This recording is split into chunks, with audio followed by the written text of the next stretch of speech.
another factor too that I think we can take away from these first couple of weeks is the job that not just what one player has done, for example, in Malik Neighbors, but a whole unit, Sam, the Giants offensive line.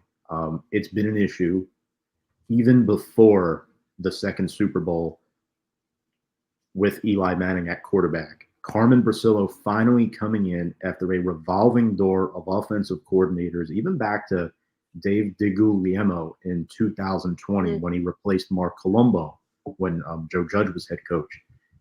Having his success with the Raiders, and I think, Sam, getting veterans that were already established and bringing them into the system instead of trying to groom them and reaching on bad draft picks in Josh Azudu and Marcus McKeithen, the Giants are finally developing a core of veterans with a second-year center who plays well above his age in the middle, and John Michael Schmitz. Yeah, I always say with the NFL, it's like when you don't hear about guys that much, it means that they're just doing their job. And like it sucks because John Michael Schmitz is doing a great job as our center and like nobody is talking about it. And it's just kind of just the way that life works, right? It's like you're not doing anything wrong, so no one's talking about you. You know, it's just kind of you're doing what you need to do. But this offensive line is such a 180 from last year. Last year was, I mean, straight up dumpster fire. Like they just like didn't exist. You know, every quarterback that played for us last year basically was just like there was no line in front of them. So it's refreshing to see. And, you know, talking about that past Thursday night game, you know, we were going. We were doing our thing. Daniel Jones was having more than enough time to get the ball down the field to Malik Neighbors. It's very refreshing to see an offense work well in every single component, with the receivers, with the quarterback, with the line. It's really, really great. And Bricillo has done a great job, you know, bringing in these guys. I mean, Van Roten, Eluemunor, like all these guys, it's refreshing to have veterans that know what they're doing. Andrew Thomas now, I guess, considered a veteran at this point. He's been around for quite a number of years. And like you said, Tom, John Michael Schmitz is second year, but he has so much potential. And I'm hoping that he sits right there in the center for many, many years and just, you know, kind of gets that same kind of Jason Kelce vibes from him. Yeah, JMS deserves a lot of credit.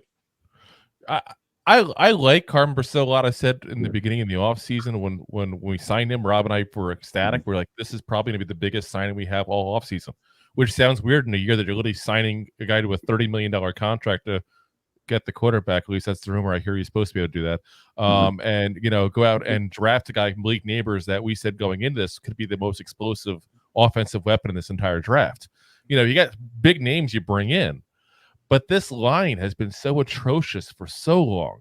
You know, like we've said forever that the Giants offense is like a pair of women's pants. There's just no pocket. Like it's just insanity. Like, you know, like you need to be able to give some protection to a quarterback. And listen, everybody loves to give all these various excuses for Daniel Jones. That's a legitimate one. Yeah. And I hate to say it, but I do think to a degree we've ruined him because he's had such bad offensive lines. I think the injuries have also ruined his deep ball throw. It's a whole different topic of the day. But I'm at the point now where I'm looking at what are we going to do in the future? You know, we talked about it a minute ago where I said, you know, I think this team isn't as far away as people think if they just got a good quarterback.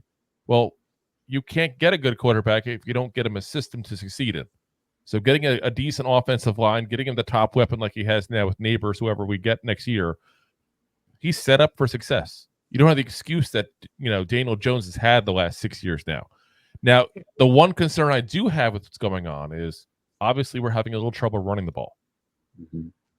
That a lot of that I put on the offensive line to a certain degree because Devin Singletary, while he's never been, not to bring up his name here, we talk about names I shouldn't name, Saquon Barkley, he's not that kind of player, but he's a B-tier running back, and he's been that for multiple years. So when I see him going against a team that literally was giving up over 5 yards per carry last week, and now he's getting 1 yard per carry, that's a little bit of a sign of, you know, me being a little scared of what's going on with the run game and the run scheme overall and the blocking scheme for it.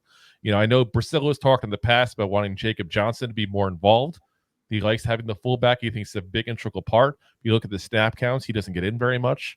You know, I don't know if that's what we need to figure out is get this guy more involved to be blocking. You know, we'll see as time figures out. I'll have to figure that part of it out there. But JMS deserves all the credit in the world, guys. Like, listen, you know, John Michael Schmitz over there, like, gets like, you know, gets so much like everybody was on this guy like you wouldn't believe last year. Like, he was injured the whole year, guys. And he kept on playing. He kept on chugging along. He had a lower body injury, which, hello, every single thing you do on a football field, regardless of what position you play, your lower body's involved. If you're hurting your leg, your ankle, your knees, your hips, any of that stuff, you're going to be hurting every single play. And then you throw into a late season shoulder injury. Well, guess what happens when you push somebody, which is, again, is what they do every single play. You're putting that shoulder under pressure. So this guy's hurting lower body, upper body, still chugging along. I love having a guy like that on my team. As a rookie, nonetheless. Yes. So, and the center, you know, we played down the center. Like, that's one of the hardest positions to pick up right away. So, you know, he had a decent first year, but like you said, 2 big injuries. Now he's come back. He's looking good this year. He looks healthy. And before the injuries, he looked good. He didn't look bad before the injuries. It was after San Francisco, which is when he had that first injury. That's when he started looking bad. And people, I think, were just so used as Giant fans of having guys not succeed, especially once we draft, that people are looking like, oh, here we go, another bust. Here we go. Here's what it is again. But you had to give him the chance to get healthy. And he's developed into now in his second year to be a pretty good, center right now. And I think he's probably the 3rd best guy on this line right now, but behind the 2 tackles, if I had to rank the top 5 there. But that's not saying bad about him, because Andrew Thomas is one of the best tackles in the entire NFL. Some would say the best even. Jermaine Eluemunor is just a solid veteran right tackle. How great is this now? We have 2 really good tackles. Right? I like it. Makes me happy. He's not flipping burgers. Makes me feel good. Oh, flipping burgers. That's where Evan Neal's at. Yeah. Riding the bench. Remember he said that last year about us. Oh, these fans talking trash. Be flipping burgers. Blah, blah, blah. Well, look who's flipping burgers now, buddy. Yeah. I will support every Giant. The second you talk trash about the fans, the people who get you your salary, you've lost me. You've lost me. 100. Yeah, I mean, when it comes to the O-line, here's the money shot, Sam, and we talked about this, and Drew and Rob, I think you guys will appreciate this. We mentioned the word continuity. The Giants have had 268 offensive snaps this year. It's been the same 5 for every single snap. And that's part of the reason, too, why I think the line is playing so well. You know, Jones has been pressured on a career low number of dropbacks, and they're not giving up sacks like they were a year ago. I know there's a lot of new faces, but just, Sam, I'm so relieved that we have guys that aren't just good, but durable. They can stay on the field. I don't think John Runyon's missed a snap his entire 4+ year career now. No, they mentioned that very big time when we signed him. He never missed. And especially him playing next to Thomas. How many guards has Thomas played next to in his career? I would love to see that stat, but it's got to be like 20. It's got to be. Yeah, but that's close too. He's developed like that. I mean, also just look at what we did last year at start in preseason. I don't want to look at last year's line. Let's not look at last year's line. Well, what we did, we had a rotating door of guys, and we put them here, we put them there, we put them on the left side, the right side.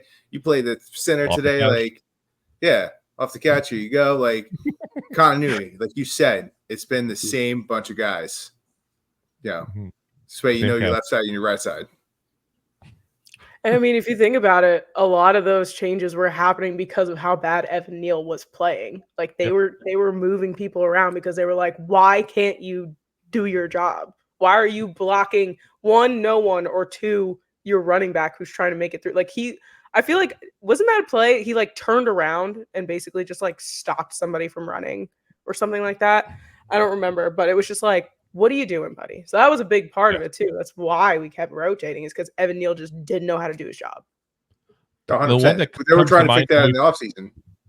Yeah, the one that comes to mind always for me too is last preseason when Matt Pert was trying to block a corner, and he lost that battle. So, yeah, like that's the line we've had for the last 10 years, guys. It's crazy. It's absolutely crazy. I love to see it. I love what's going on in the pass protection. I really do, because you can see a pocket. And if someone wants to correct me, because I don't have the stat right in front of me, so feel free, I won't get offended. I think if we're correcting this, only 2 sacks this year have gone to the offensive line. All the rest have actually gone to Jones, because he's literally run into people. He's just so used to run for his life behind that line. This is how bad things have gotten. It used to be he tripped after running 80 yards. Now he just trips right into somebody in the pocket. So it's got bad. But we just got to work on that run blocking scheme. And I do think there's probably a little bit of a disconnect, like I said, with Dable and Bricillo on that, though. I really do think that, because again, he's done seminars literally for coaches that are up and coming about how important the fullback position is.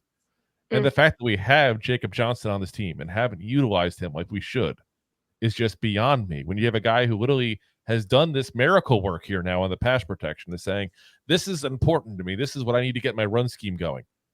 And we're just not using him. That to me is a little, but we have signed him and unsigned him and put him on the practice squad, I think, like on a daily basis at this point. That's what it feels like. Oh my God. It's like we do one more episode about him being cut. I'm going to we're just not going to mention him now. He'll be back tomorrow. Who cares? It's a lot of maintenance. And if you like that clip, then you will love the full episodes too. Find us on your favorite podcast app and look for us on all your favorite social media platforms. Thanks so much. Please, I'm begging you. Please subscribe.